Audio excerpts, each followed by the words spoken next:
The collection of scumbags known as Creation Ministries International recently put out a pamphlet called Question Evolution, containing 15 questions that supposedly attack the basis of evolutionary theory, and that's been brazenly peddled by the group of tosspots known as ppsimmonds. Lapkind77 has organized a collaborative response from a collection of excellent YouTubers, and this is my contribution. Please check out the video description for links to all the other users and their responses, and consider subscribing to them. I'm responding to question 5, and this particular piece of crap goes like this. How did new biochemical pathways which involve multiple enzymes working together in sequence originate? Every pathway in nanomachine requires multiple protein enzyme components to work. How did lucky accidents create even one of these components, let alone 10 or 20 or 30 plus at the same time, often in a necessary programmed sequence? Evolutionary biochemist Franklin Harold wrote, "We must concede there are presently no detailed Darwinian accounts of the evolution of any biochemical or cellular system, only a variety of wishful speculations."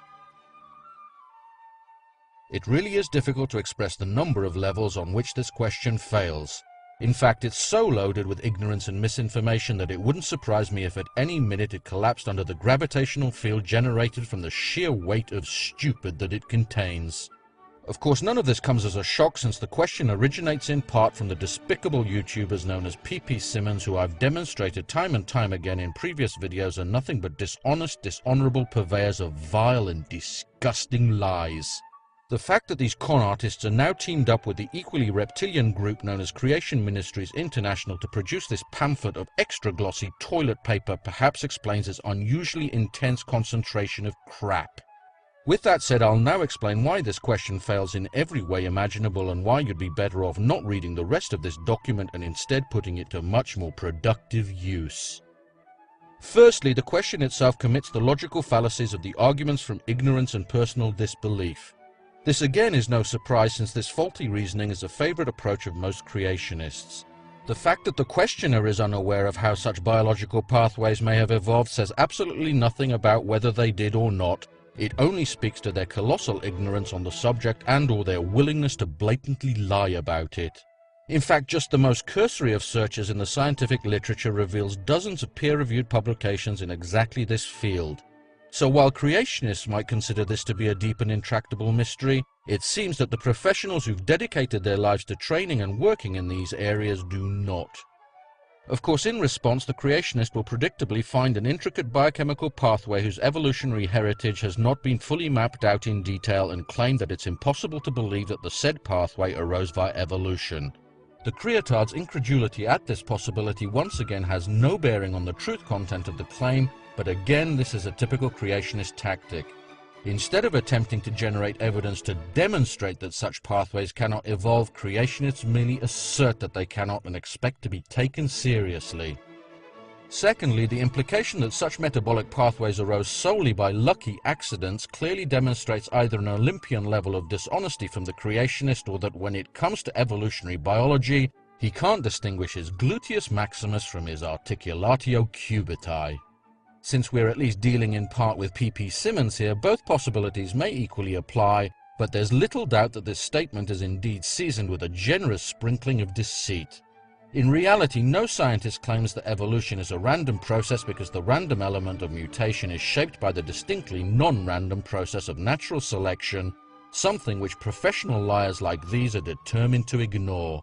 I've personally pointed this out to PP a number of times in my rebuttals to the seemingly endless torrent of verbal sewage emanating from their YouTube channel, and yet they seem to be intent on ignoring this critical linchpin of evolutionary theory and instead propagating their grotesque mischaracterization of it. Thirdly, it's perhaps understandable why the idiot asking this question can't understand how multi-step pathways arose at the same time, because creationists are the only ones who believe that complex biological systems can pop into existence ex nihilo, fully intact and functional.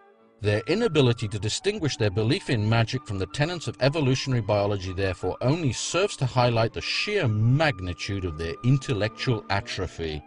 Of course, such systems didn't appear fully formed, but evolved gradually by discrete steps that built on pre-existing metabolic functions to provide competitive advantages to their organisms. We've observed the appearance of such discrete functions in the present day, both in the laboratory by the development of the ability to utilize citric acid as an energy source in bacteria grown under the appropriate selective pressures, and in the wild by the appearance of novel enzymes capable of allowing bacteria to utilize nylon oligomers as carbon sources. Furthermore, in the latter case, this evolution has not only been replicated in the laboratory, but two new and distinct nylonase enzymes have been identified in one bacterium in the wild, therefore clearly showing the evolution of a two-step pathway in barely one human lifetime. With such demonstrable and empirical evidence in hand, how big a leap is it really to imagine the evolution of more complex pathways over periods measured in billions of years? Fourthly, this argument also hints that evolution of sequential pathways is impossible because such systems are irreducibly complex. This argument completely ignores the fact that irreducible complexity is a description of the current state of a given biological system and not its evolutionary heritage. For example, consider a cell that requires two compounds, A and B, from its environment to survive. A new function arises that allows the cell to convert A to B, and since A is abundant and B is not, the cell gains a competitive advantage and the function is propagated in future generations.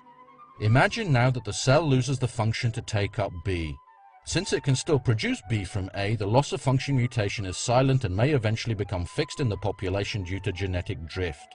At this point, the metabolic pathway of A to B becomes irreducibly complex, but of course has not always been so. These concepts aren't very difficult to understand, and yet creationists absolutely refuse to recognize or acknowledge their existence, and instead insist on building their ludicrous straw men and attacking weaknesses in evolutionary theory that simply aren't there. Because at the end of the day, they're simply not interested in the truth, only in affirming their own pre-established and absolutely immovable position.